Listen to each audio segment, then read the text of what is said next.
আল্লাহ বলেন মানুষকে তোমাদের মাটি থেকে তৈরি করা হলো, এই মাটি থেকে তোমাদের আবার চিন্তা করা হবে, আবার মাটি থেকে তোমাদেরকে সমাধিস্থ করা হবে। বলুন ঠিক কিনা?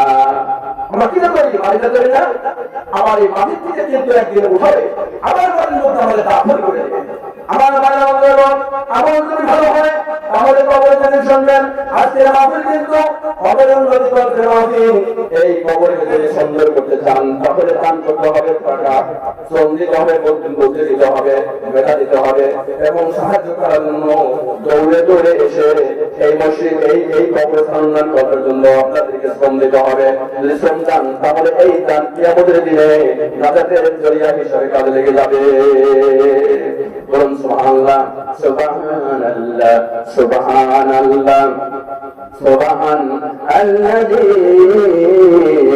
আমার বানাইছে আল্লাহ কবরের আসামি। বলুন ঠিক না?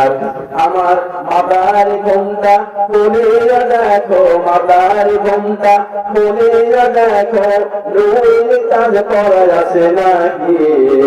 রাসূলকে জিজ্ঞাসা করো, রাসূল আমার জামিন দেয় নাকি? বলুন সুবহানাল্লাহ, সুবহানাল্লাহ, সুবহানাল্লাযী আমার বানাইছে রে আল্লাহ কবরের আসামি। আমার পায়ের বাঁধন খুলিয়া দেখো, পায়ের বাঁধন খুলিয়া দেখো, মসজিদে যাওয়ার চিহ্ন আছে নাকি? নবীকে জিজ্ঞাসা করো, নবী আমার জামিন দেয় নাকি?